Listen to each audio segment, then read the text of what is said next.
बहुत लंबी साधना चली, 25 वर्ष के आसपास साधना करते हुए हो गए। उनको अपने गुरु के रूप में समर्पण किया और उन्होंने हमारा हाथ पकड़ लिया और 2009 में उन्होंने हमें गुरुपद प्रदान किया। परमात्मा की पहले प्राप्ति हो चुकी थी।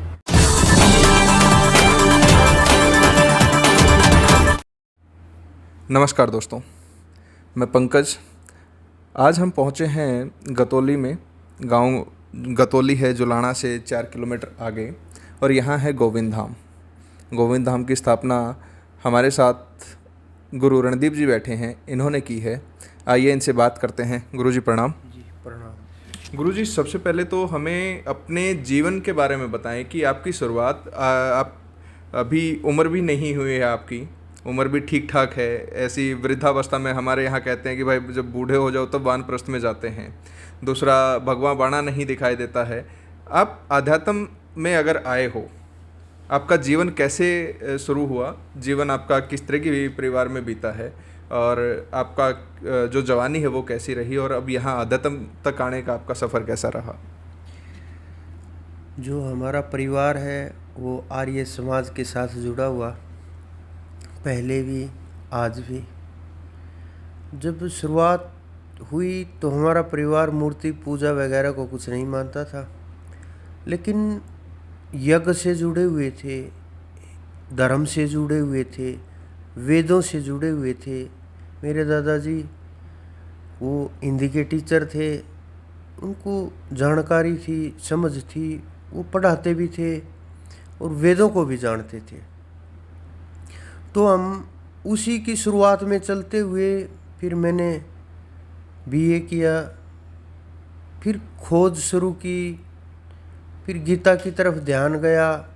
फिर जो चारों तरफ पाखंड फैल रहा है धर्म के नाम के ऊपर, ज्ञान के नाम के ऊपर, जो एक चल रहा है रीति रिवाज के अनुसार ही, फिर हमने सोचा कि कुछ खोज करके पता करना चाहिए ये चीज़ें हैं नहीं हैं। फिर उसी खोज के अनुसार हम उस परमात्मा की तरफ बढ़ते गए, ध्यान की तरफ बढ़े। क्योंकि जो बाहरी चीज़ थी जितनी भी, मैं ये नहीं कहूँगा ये नहीं करनी चाहिए कि आरती नहीं करनी चाहिए, पूजा पाठ नहीं करना चाहिए, मंदिर में नहीं जाना चाहिए, या पितरों की नहीं करनी चाहिए, मैं ये नहीं कहूँगा। लेकिन इनका दायरा सीमित होता है, ये परमात्मा तक लेकर के नहीं जाते। हमें चाहिए परमात्मा। अगर हमें परमात्मा चाहिए तो उसी के अनुसार खोज करनी होगी। तो हमने उसी के अनुसार खोज की, कोशिश की, और परमात्मा ने मेरा हाथ पकड़ लिया। रही बात इन वस्त्रों की, तो आप इतिहास उठा करके देखिए, आज भी खोज करेंगे इनका ज़्यादा महत्व नहीं रहता। कुछ लोग श्वेत वस्त्र धारण करते हैं, कुछ लोग पीताम्बर पहनते हैं, कुछ लोग बागाम्बर पहनते हैं, कुछ काले वस्त्र पहनते हैं, कुछ नीलांबर नीले वस्त्र पहन, अलग अलग किस्म के। कुछ नागा साधु बिना कपड़ों के रहते, अलग अलग किस्म के। इन वस्त्रों का आध्यात्म से ज़्यादा सा प्रभाव नहीं रहता। बस इतना रहता है कि जब ध्यान करते हैं, बैठते हैं, तो वो बस कंफर्टेबल हो, वो आपको वो ध्यान में परेशानी पैदा ना करे और ध्यान में विघ्न पैदा ना हो वस्त्रों के कारण से। कहीं से वस्त्र टाइट हो गए, कहीं से लूज हो गए, बस इतना सा महत्व रहता है।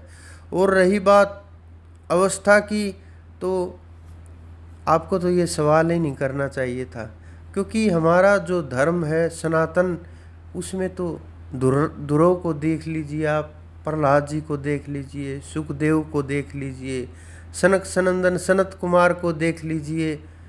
वो तो बिल्कुल बचपन अवस्था में ही, जो हमारा तो इतिहास बोलता है गर्भ अवस्था में अष्टावक्र मुनि जैसे, जो आप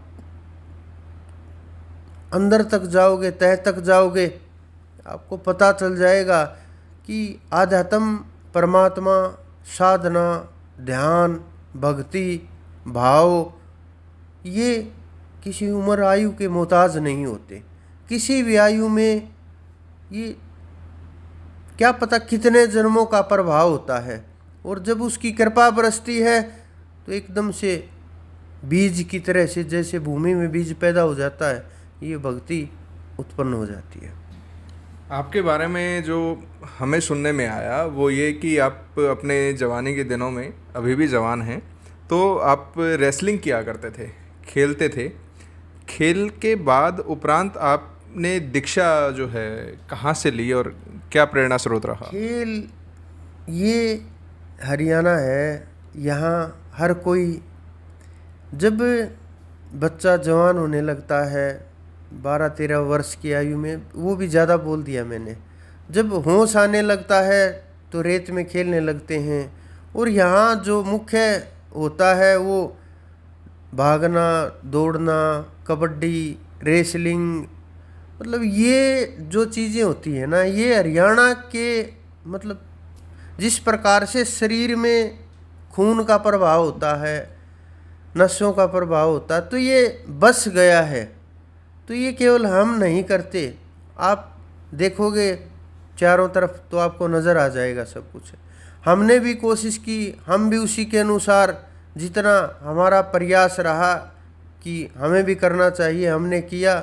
और फिर हम खोज के लिए जब परमात्मा की ओर बढ़े तो हमने बहुत संतों से मिले। हम इस दौरान ये नहीं हम नहीं मिले, बहुत संतों से मिले।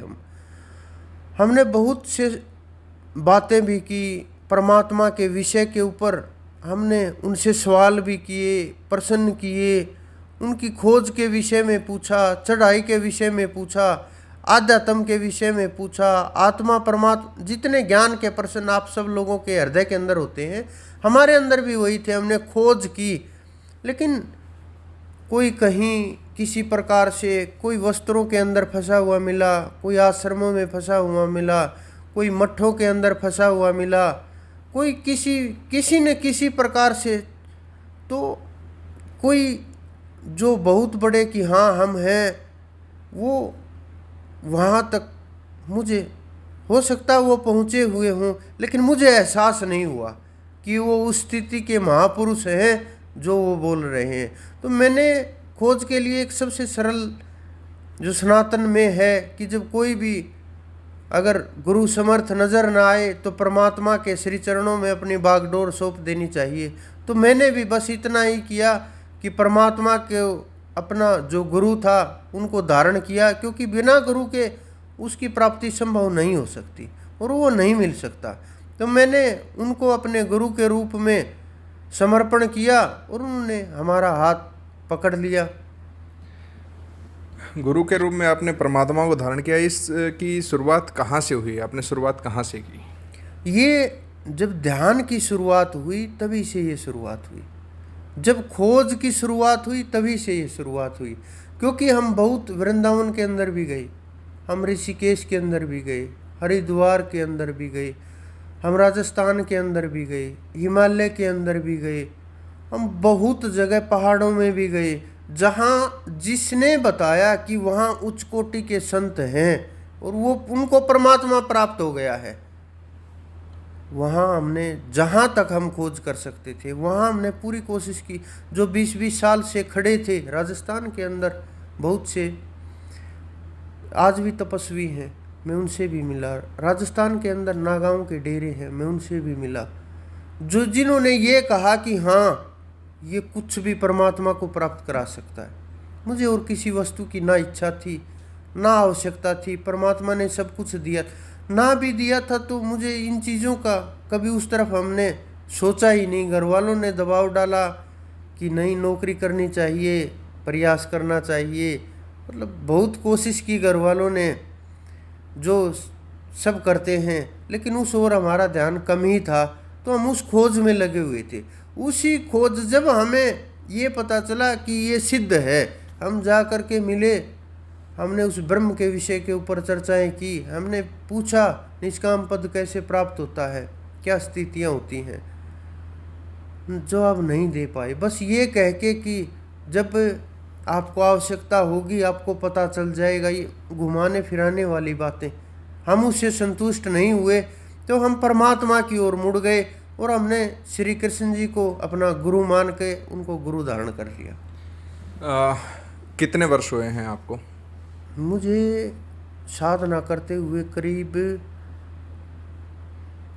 25 वर्ष के आसपास साधना करते हुए हो गए। और आपने जब दीक्षा ली, गुरु नाम धारण किया, तो श्री कृष्ण भगवान को आपने अपने गुरु के रूप में लिया। उसके बाद जो सेवा है, लोगों की सेवा, वो कितने वर्षों से आप कर रहे हैं? जब उन्होंने हमें स्वीकार किया उसके बाद तो बहुत लंबी साधना चली।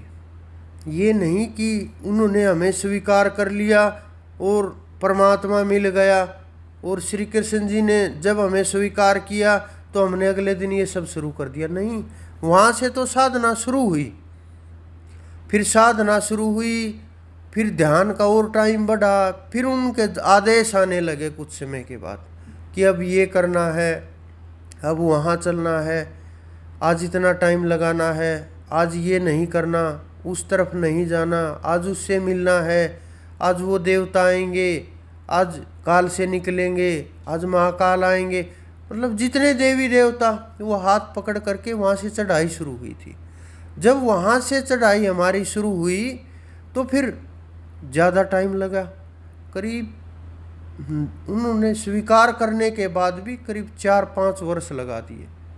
और 2009 में उन्होंने हमें गुरुपद प्रदान किया। परमात्मा की पहले प्राप्ति हो चुकी थी, और फिर उसके बाद साधना चलती रही। साधना आज भी चल रही है, ये चलती ही रहती है, ये बंद नहीं होती।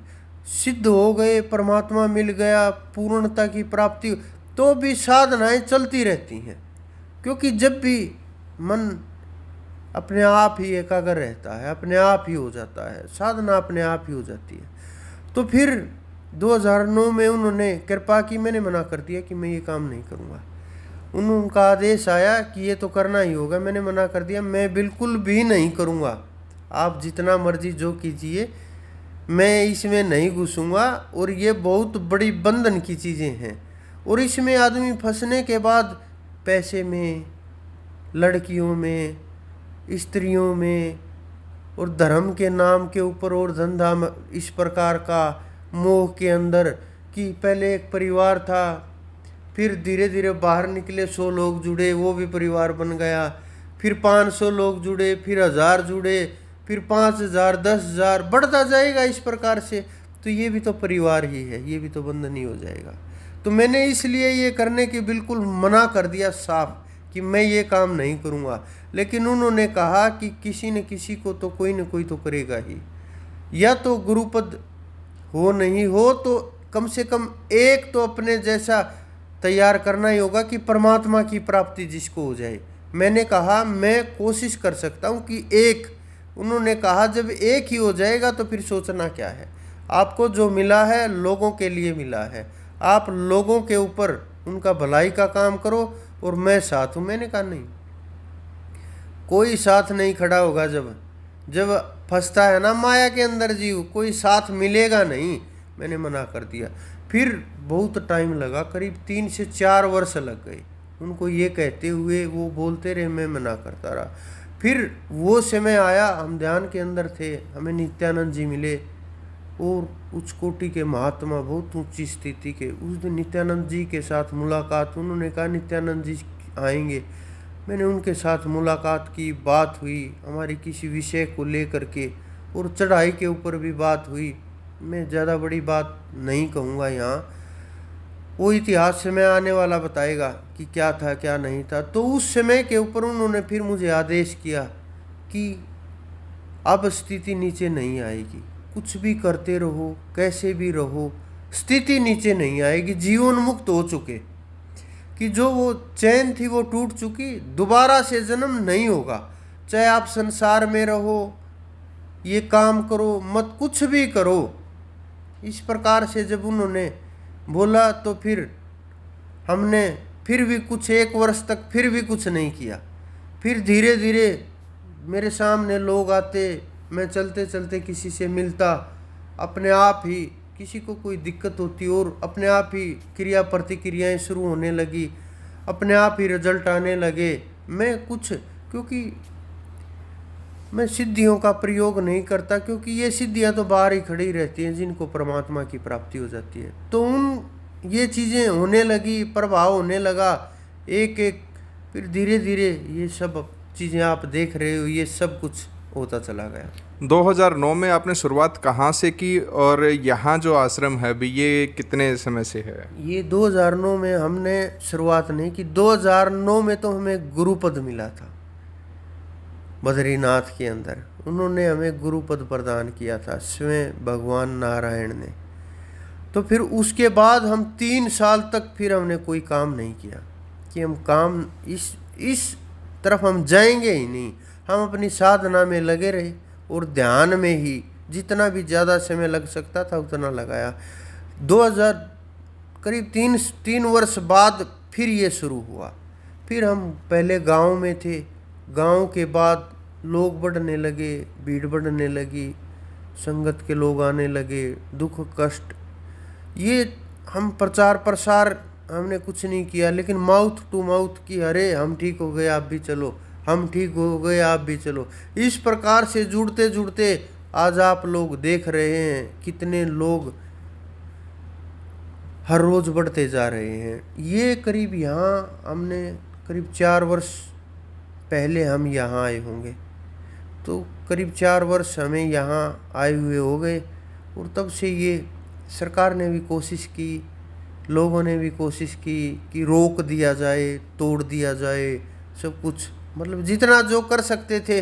लेकिन ये मेरा नहीं है, मेरा होता तो रुक जाता। ये उस परमात्मा की मर्जी है, उसकी कृपा है, ये उसी के अनुसार चल रहा है और उसी के अनुसार चलेगा और वही चलाने वाला है। धन्यवाद गुरुजी, आपने आपके जीवन के बारे में जो बताया, आपकी शुरुआत से लेकर आध्यात्म तक। दोस्तों, आप भी जो है आध्यात्म में अगर जाएंगे तो शुरुआत तो मुश्किल है, लेकिन जो परिणाम है वो बहुत सुखद है। मैं पंकज आपके साथ। जय हिंद, जय भारत।